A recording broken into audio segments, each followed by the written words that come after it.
Jesus contou essa parábola para alguns que confiavam em si mesmos ou se consideraram injustos e desprezavam os outros. 2 homens foram ao templo para orar. Um era fariseu e o outro era publicano. O fariseu ficou em pé e orava de si para si mesmo, dessa forma: ó Deus, graças te dou porque não sou como os demais homens, roubadores, injustos e adúlteros, nem ainda como esse publicano. Jejuo 2 vezes por semana e dou o dízimo de tudo quanto ganho.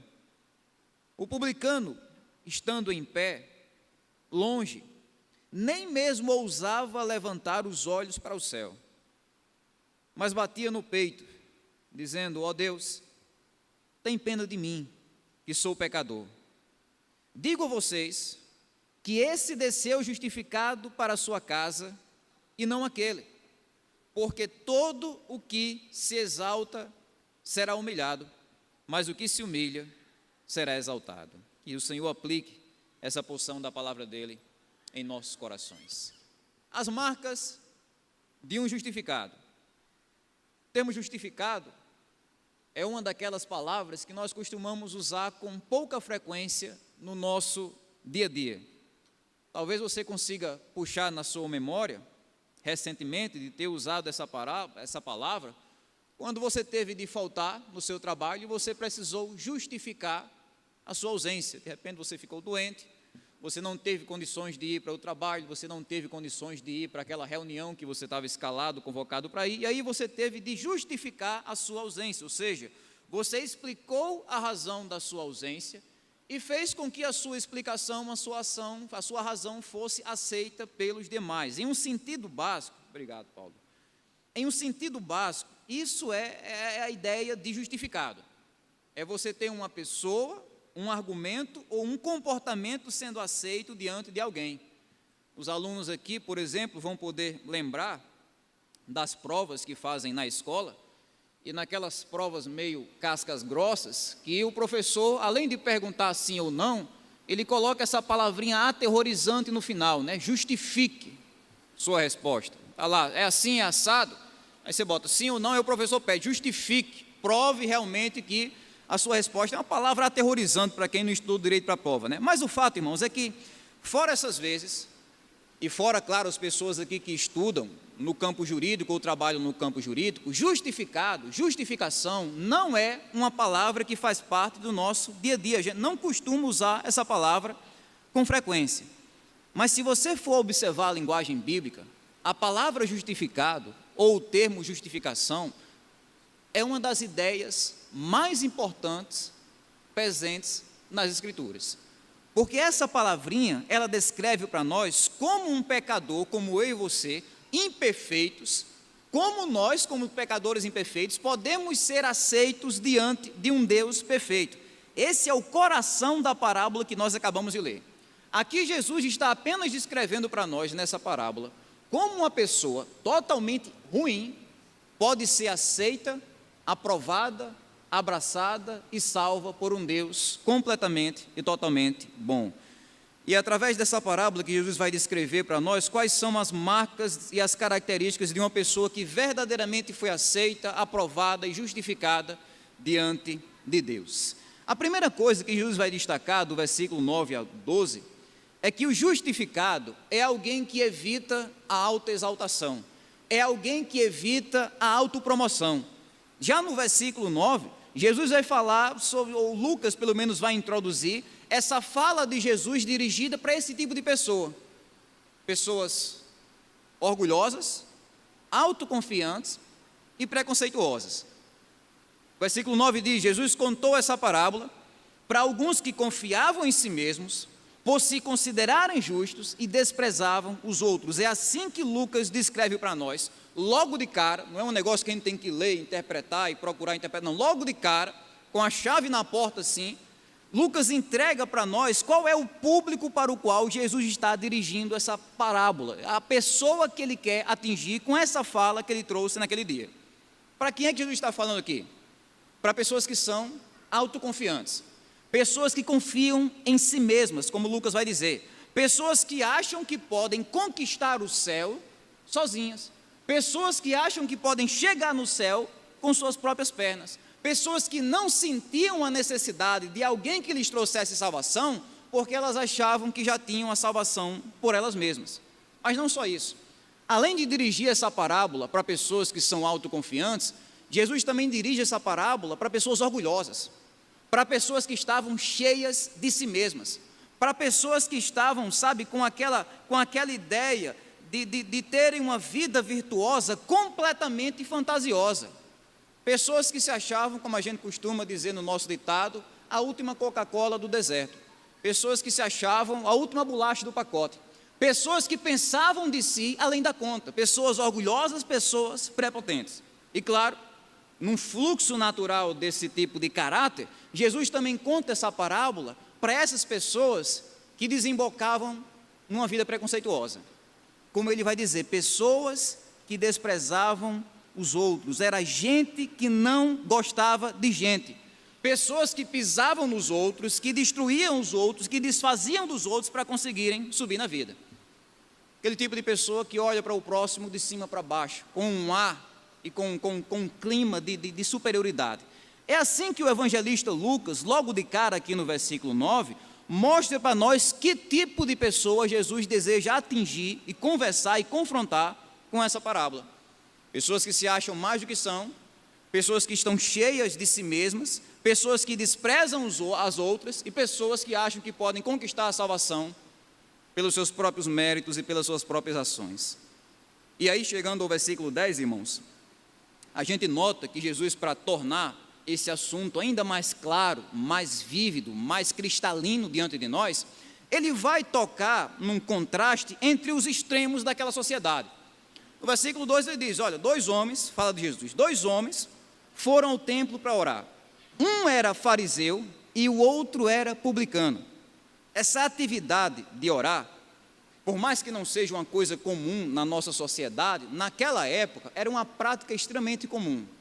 Todo judeu, por exemplo, daquela localidade, quando dava ou 9 horas da manhã ou 3 horas da tarde, ele costumava abandonar o que ele estava fazendo e se dirigia em direção ao templo para orar, era um costume comum. E aqui nós temos dois homens, na rotina comum deles, indo em direção ao mesmo lugar, ao templo, para fazerem a mesma coisa, para orarem e para conversarem com Deus. Mas é aqui, amados, onde toda semelhança entre esses dois termina.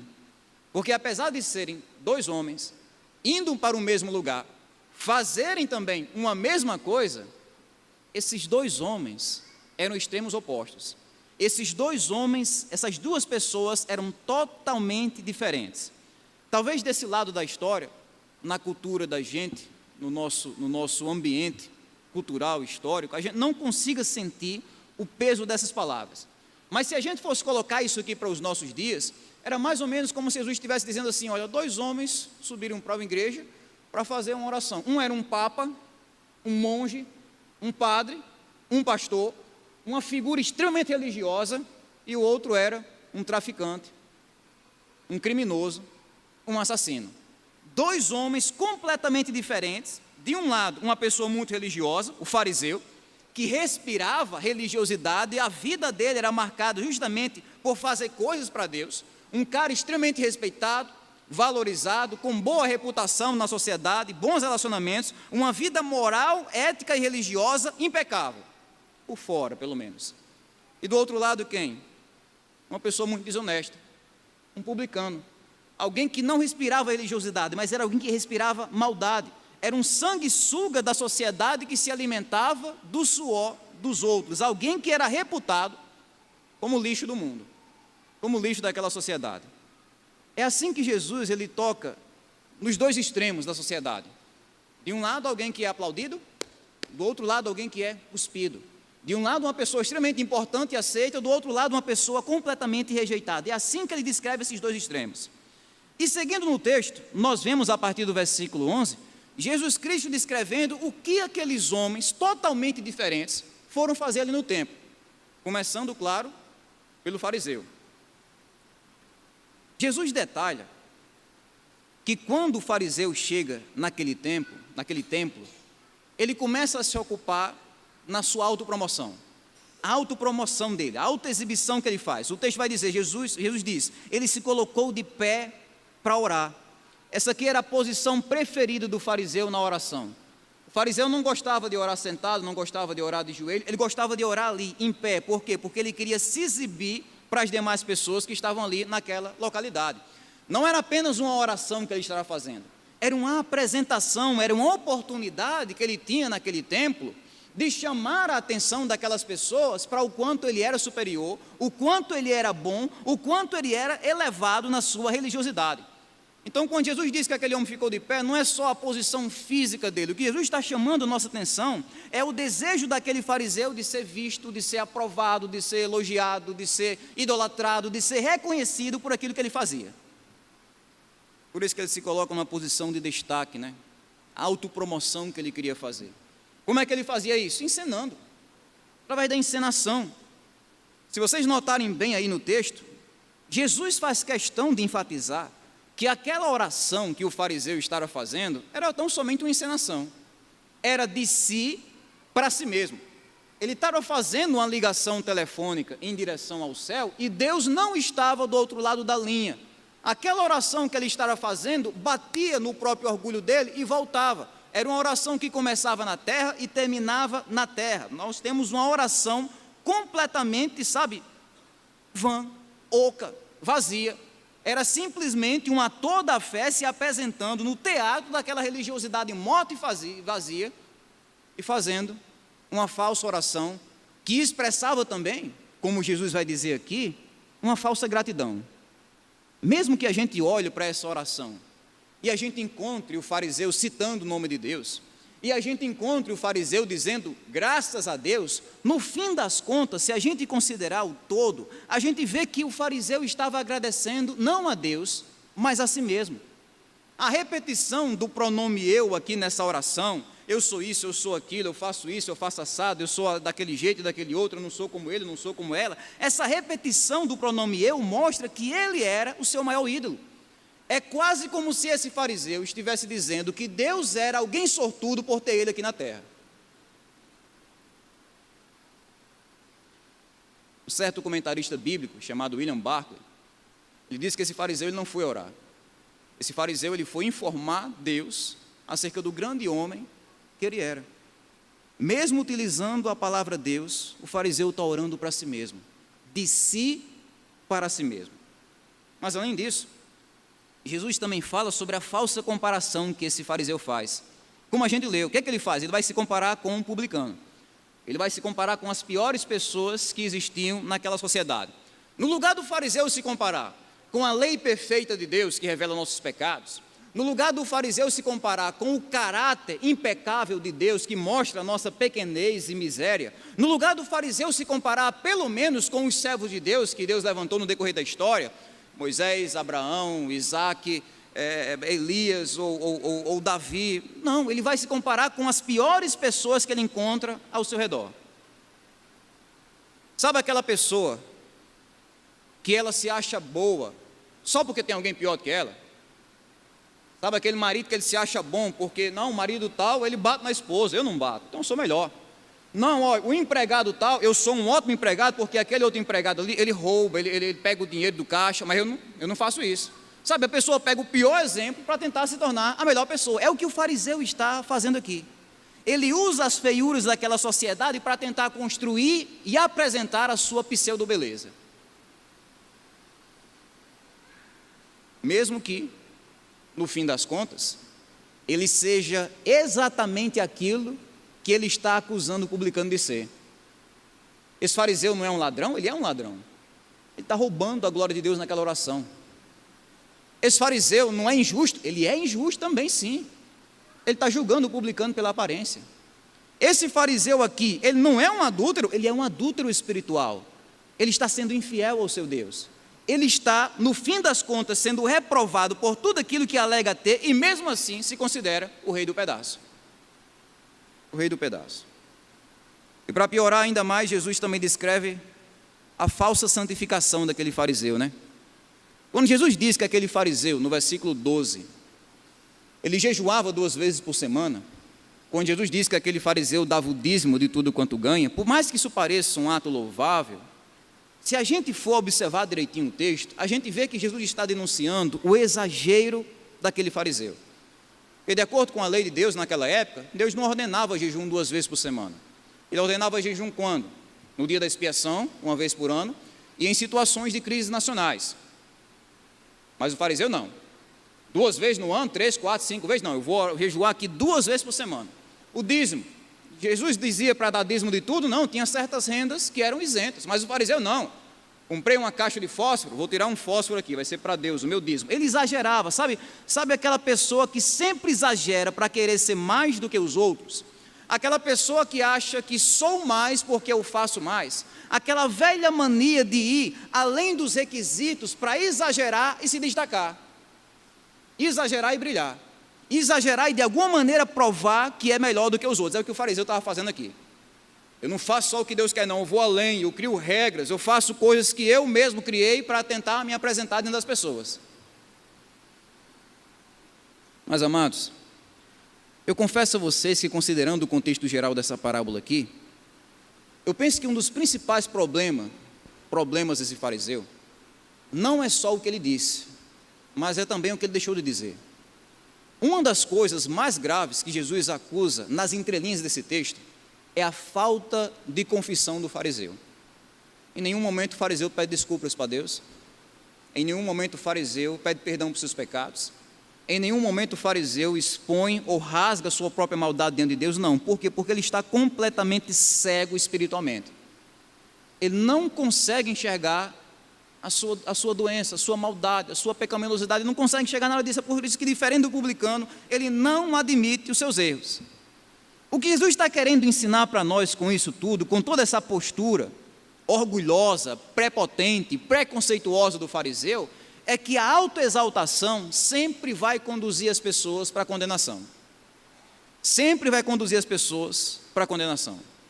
Então, se nós deixamos de enxergar nossos defeitos, se nós deixamos de confessar nossos pecados, se a gente começa a pensar de nós mesmos, além da conta, se nós começamos a nos achar melhores do que os outros, se nós acreditamos que um bom comportamento nessa terra vai comprar para nós um bom lugar no céu, nós estamos nos passos e na trilha desse fariseu em direção ao inferno, em direção à condenação. Porque a autocondenação sempre resulta na destruição, ou seja, nós, se vivemos assim, estamos embriagados pelo nosso próprio orgulho e vivendo uma vida religiosa diante de Deus que é totalmente desprezível. O tipo de caminho pavimentado pelo orgulho, a arrogância, o preconceito, a justiça própria que termina no inferno. É o caminho onde as pessoas são reprovadas e condenadas. Mesmo que, na ótica humana, o negócio seja diferente. Imagina aí, na ótica humana, aquele fariseu era a melhor pessoa do mundo. Cara respeitado, cara religioso, íntegro, tem suas contas em dias, tem todos os seus relacionamentos corretos, fala direitinho, está sempre lendo a Bíblia, ensinando a Bíblia, o cara é correto na ótica humana, mas aos olhos de Deus, ele estava sendo condenado. Então, amados, a lição que a gente retira disso é que qualquer pessoa que ache que o bom histórico que ela tem, ou o bom comportamento, ou até mesmo a vida religiosa que ela tem aqui dentro, seja suficiente para levá-la ao céu, está equivocada. O grande alerta que Jesus está mostrando para nós é que a nossa salvação não pode depender de nós mesmos. Porque para sermos verdadeiramente salvos e justificados, a gente precisa evitar o orgulho, evitar a autopromoção, evitar a autoexaltação. E seguir pelo caminho oposto. Como Jesus mostra em segundo lugar, o justificado é alguém que procura a humilhação. Isso começa no versículo 13. Depois de falar sobre a melhor pessoa daquele lugar, Jesus fala sobre a pior pessoa daquele lugar. Ele menciona um publicano. Esse publicano, amados, que Jesus menciona aqui, como alguns de vocês já sabem, eles trabalhavam cobrando impostos. O problema é que esses impostos que os publicanos trabalhavam cobrando eram impostos totalmente abusivos, desproporcionais, injustos, cobrados também por um povo injusto, cobrados pelo Império Romano. Roma dominava, olha, é o seguinte, agora vocês vão pagar tudo para nós, qualquer movimentação financeira aqui vai ser 90% para nós. Quem é que vai recolher esse dinheiro? Os publicanos. Contratar um pessoal e eles vão fazer esse trabalho sujo de sair por aí nas bodegas, nas lojas, no mercado, nas carpintarias, em qualquer lugar para recolher esse dinheiro. Era como se aqueles publicanos estivessem traindo o próprio povo deles. Estavam ajudando os romanos a abusarem, torturarem e destruírem o povo de Deus. Mas o pior é que eles faziam isso não por obrigação. Eles faziam isso em benefício próprio.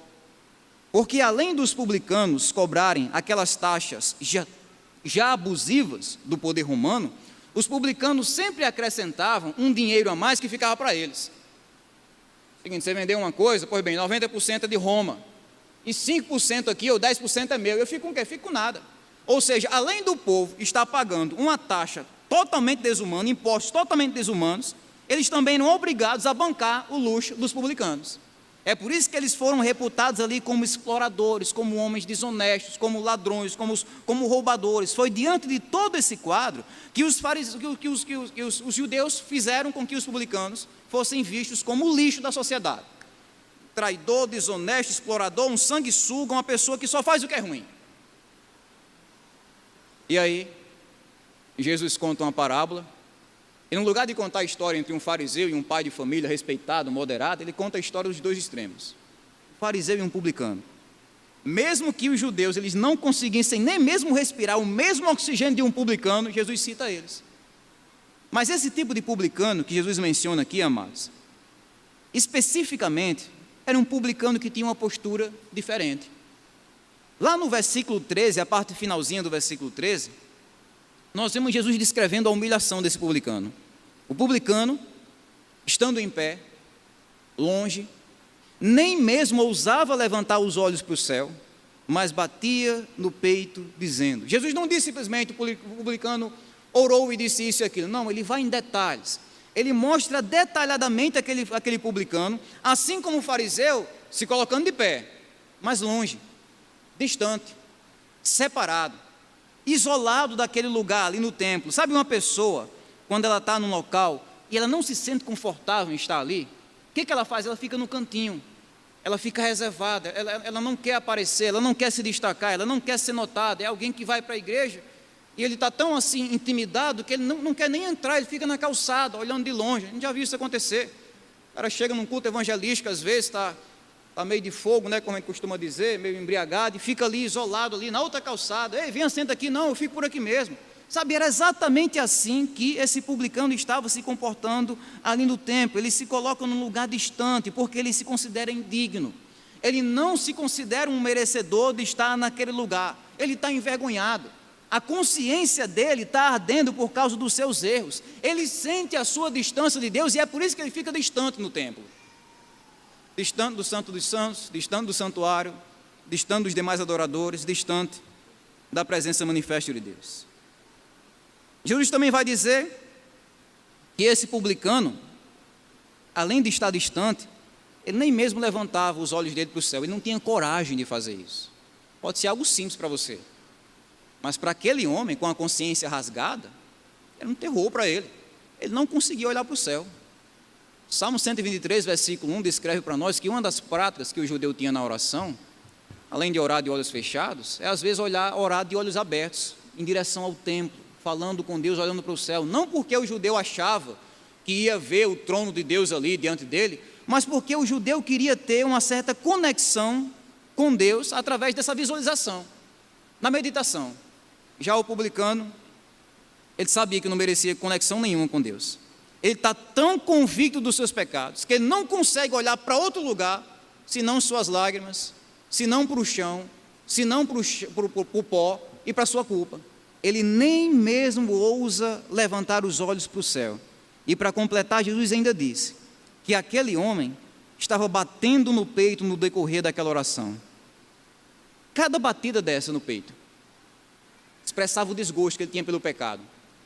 Como se ele estivesse assim, golpeando o próprio coração. Por que você faz isso? Por que você vive esses erros? Por que você cai nesses pecados? Sabe, é como se ele estivesse golpeando a si mesmo. Era uma espécie de autopunição, de humilhação, de arrependimento no profundo desgosto que ele estava sentindo pelos seus pecados. Ou seja, desde a planta dos seus pés até a ponta da sua cabeça, o corpo inteiro estava comunicando um arrependimento sincero diante de Deus.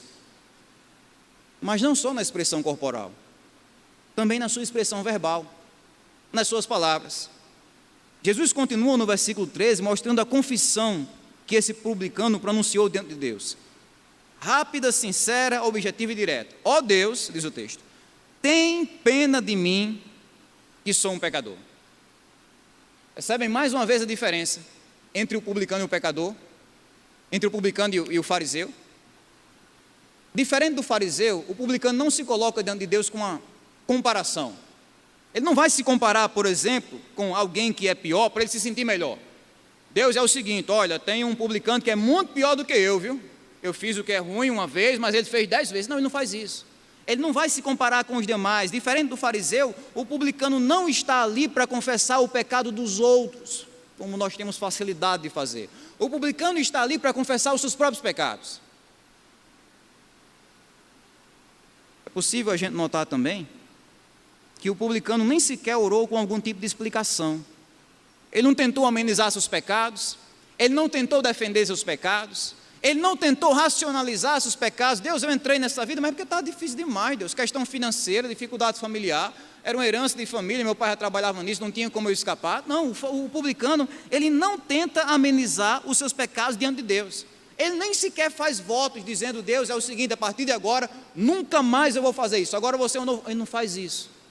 Ele não consegue fazer outra coisa, além de olhar para a graça de Deus e pedi-la com todas as suas forças, e pedir a graça e a misericórdia de Deus sobre a sua vida. Porque diferente do fariseu, irmãos, o publicano não orou com alta exaltação, ele orou com humilhação. No texto original, como está aí no nosso texto, o texto original, o publicano não diz apenas, tem misericórdia de mim, um pecador. Ele diz, tenha misericórdia de mim, o pecador. Ou até mais direto, uma tradução mais direta, tem misericórdia de mim, pecador. É como está no original.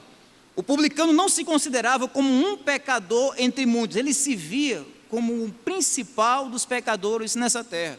Como Paulo vai dizer mais tarde, lá em 1 Timóteo 1,15, o principal dos pecadores, era assim que o publicano se via naquele momento. Enquanto o fariseu se considerava como o único homem bom nessa terra, o publicano se considerava como o único homem mau, como se não houvesse nenhuma outra pessoa que pecasse na terra, além dele mesmo.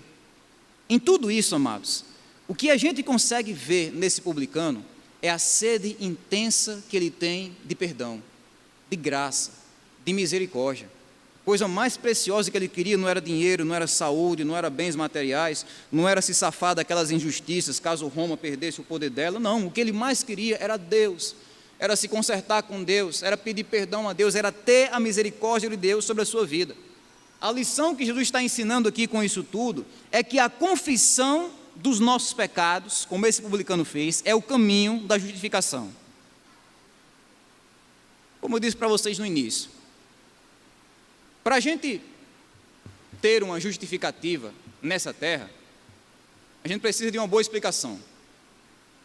Vai faltar no trabalho, tem que explicar direitinho. Vai responder aquela pergunta na escola, justifique a resposta direitinho. A gente precisa de uma boa explicação para ter a justificação. Mas no céu, irmãos, é diferente.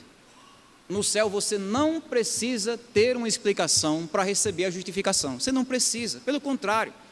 Quando a gente tenta explicar as coisas para Deus, como o fariseu tentou explicar, a gente se dá mal. A gente piora ainda mais a nossa situação, porque para ser aprovado por Deus, você não precisa de uma explicação, você precisa de uma confissão.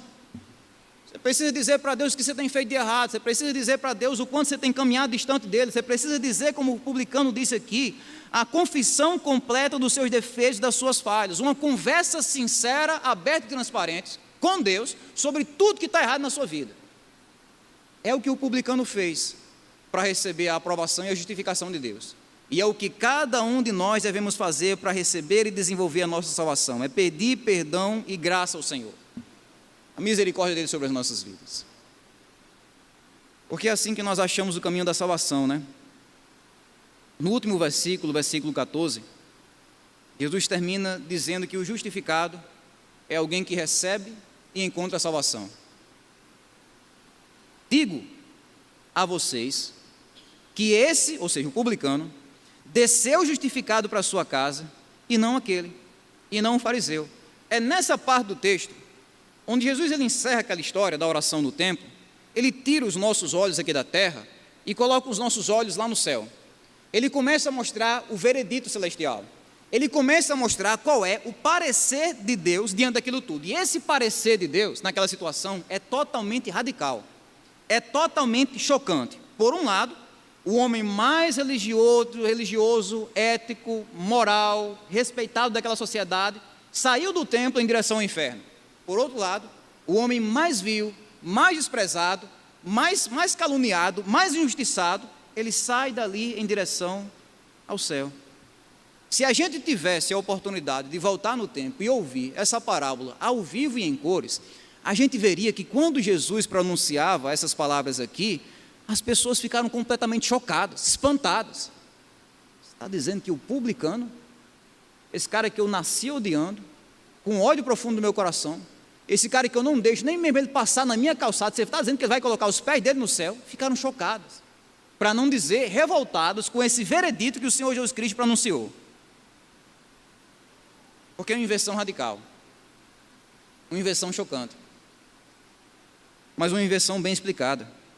Por que isso acontece assim, Jesus? Jesus diz, final do verso 14, porque todo o que se exalta será humilhado, mas o que se humilha será exaltado. É a conclusão da parábola. A diferença, como Jesus diz aqui, entre esses dois homens, não é que um tinha pecado e o outro não tinha. Ambos eram pecadores, ambos eram indignos. Não é que um merecia o céu, o outro merecia o inferno, todos dois mereciam o inferno. A diferença é que um se exaltou e o outro se humilhou. Foi por isso que o publicano foi justificado, foi aceito, foi aprovado, porque ele reconheceu a miséria dele e ao mesmo tempo implorou pela misericórdia de Deus. Já o fariseu, no lugar de reconhecer a podridão espiritual da sua própria vida, ele colocou na cabeça que podia enganar Deus com uma encenação teatral de uma religiosidade morta. Por isso, como alguém já disse, o fariseu subiu no templo cheio de nada e saiu do templo vazio de tudo. É assim, amados, porque uma das lições que Jesus deseja trazer para os nossos corações nessa noite é que Deus sempre vê além das aparências. Deus sempre vê além das aparências. Sabe? Muitas pessoas dizem isso como um sinal de que, podem me julgar, que eu faço coisas erradas, mas Deus vê além da aparência, no sentido de que Deus ele vai passar a mão na cabeça. Mas, amados, esse é um dos alertas mais graves que nós encontramos na Bíblia. Quando está escrito que Deus enxerga de uma maneira diferente do homem, é um dos principais alertas de Deus, porque Ele consegue ver em nós aquilo que nenhum outro ser humano jamais vai conseguir enxergar na nossa vida. Isso pode ser para o nosso bem, isso pode ser para o nosso mal. Era para o bem do publicano, mas era aterrorizante para o fariseu. Um Deus que vê além das aparências. Vamos pensar aqui nessa noite. O fato de nós estarmos aqui nesse culto aparenta que nós estamos buscando a Deus. Aparenta que nós queremos um relacionamento com Deus. É o que nós aparentamos aqui nessa noite. Mas Deus vê além disso. Deus vê além daquelas pessoas que estão no templo, ou numa igreja, ou em qualquer lugar, porque Ele sabe realmente o motivo de estarmos aqui. Ele consegue enxergar realmente as motivações profundas do nosso coração. É por isso que nós não devemos nos contentar com a presença física numa igreja. Não dá, irmãos. Deus vê nosso coração. Deus não vê só nossa localização, Ele vê nosso coração. Ele vê se a gente está rasgando o nosso coração diante de Deus, como esse publicano fez. Ele vê se a gente realmente está contrito, quebrantado diante dEle, reconhecendo nossas falhas. E é o que a gente precisa fazer. Rasgar os nossos corações diante de Deus, sabendo que a única forma de um Deus santo nos aprovar e nos justificar é quando nos arrependemos sinceramente dos nossos pecados e quando abraçamos o Evangelho de Jesus com toda a fé do nosso coração. Com toda a fé do nosso coração. Entre os estudiosos, às vezes existe uma certa discussão acadêmica, até que ponto as parábolas que o Senhor Jesus Cristo contavam eram reais ou eram fictícias. Será que isso aconteceu mesmo? Será que isso é só uma história que Jesus criou e inventou para ensinar a verdade? Se você pegar a parábola do publicano, eu arrisco dizer que essa não só é uma parábola que expressava um acontecimento real daquele lugar, mas eu ouso ir além e dizer que essa parábola é uma história que continua se repetindo toda semana em nosso meio. Toda semana. Toda semana as pessoas estão indo a um lugar religioso, dois tipos de pessoas indo para uma igreja, como fizemos aqui nessa noite. Essas pessoas estão indo para o mesmo lugar, fazerem as mesmas coisas, elas oram, elas cantam, elas leem a Bíblia, elas ofertam, elas dão até o dízimo, elas se batizam, elas fazem coisas religiosas. Ao terminar esse culto, ao terminar a reunião, como o fariseu e o publicano, cada uma dessas pessoas volta para as suas casas, como a gente vai voltar para casa daqui a pouco. Essa história continua se repetindo. A grande questão que Jesus deixa para o nosso coração é como vamos voltar para a nossa casa nessa noite. Eu não estou falando sobre o nosso estado físico, se é a pé, de moto, de carro ou de bicicleta. Eu estou falando sobre o nosso estado espiritual. Como vamos retornar para as nossas casas nessa noite? Jesus diz aqui, é o que acontece em nosso meio. Um vai descer para casa justificado, perdoado, abraçado por Deus, salvo, se arrependeu dos seus pecados, confiou no Evangelho, abraçou Jesus com todo o coração. O outro vai descer para casa condenado, reprovado, porque foi uma pessoa que se agarrou na sua própria justiça e dispensou a necessidade de um Salvador, porque foi uma pessoa que se contentou meramente com uma fachada religiosa, mas nunca com um arrependimento sincero do próprio coração diante de Deus. Então, a grande pergunta que eu deixo para cada um de nós nessa noite é: de qual lado nós estamos, irmãos?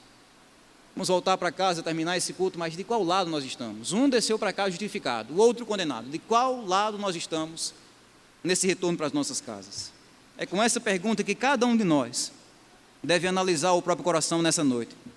Se você é crente, o conselho que Jesus está dando para mim e para você é: cuidado para não imitar o fariseu.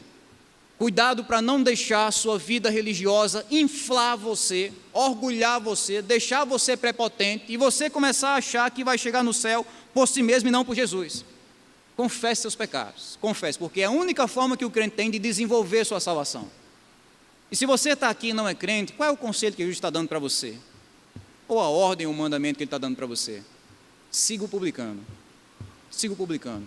Não importa quantos erros você cometeu, não importa o que disseram a seu respeito, se odeiam você ou se amam você, siga o publicano, se arrependa dos seus pecados, confesse as suas iniquidades diante de Deus, diga para Deus tudo que está errado na sua vida e implore a Ele para Ele ter misericórdia de você. Porque a única forma de você encontrar a sua salvação é você se arrependendo sinceramente dos seus pecados e confessando eles diante de Deus. Confessando ele diante de Deus. Vamos estar em 1 João capítulo 1, versículo 8. A gente tem quase decorado esse texto, né? Mas vale a pena encorajar nossos corações com ele. Se dissermos que não temos pecado nenhum, como o fariseu dizia, a nós mesmos nos enganamos e a verdade não está em nós. Se confessarmos os nossos pecados, como o publicano fez, ele é fiel e justo para nos perdoar os pecados e nos purificar de toda injustiça. É com essa promessa maravilhosa e encorajadora da parte do Senhor, e eu quero encorajar os nossos corações a nunca abandonar a prática da confissão do arrependimento de pecados. Se você está aqui e ainda não é um crente e quer fazer isso nessa noite, você pode fazer isso. Jesus disse que a gente tem de confessar Ele diante dos homens, uma confissão pública do Evangelho. Eu convido você a fazer isso nessa noite. Enquanto eu estou falando, você pode levantar a sua mão e você pode se unir ao publicano. Você pode dizer: Deus, tenha misericórdia de mim, porque eu sou um pecador, tem muita coisa na minha vida que eu preciso consertar e só o Senhor pode consertar. Faça isso. O encorajamento que trazemos para o seu coração é: se arrependa dos seus pecados e confie no Evangelho. É assim que você vai descer para a sua casa nessa noite, justificado, aprovado, abençoado e salvo por Deus. Se não, a gente se coloca à disposição para conversar com qualquer pessoa que esteja interessada nesse Evangelho, e nós teremos a maior alegria de orar com você, conversar com você e conduzir você para cada vez mais perto desse Jesus que tem sido tão bom, tão misericordioso para com as nossas vidas.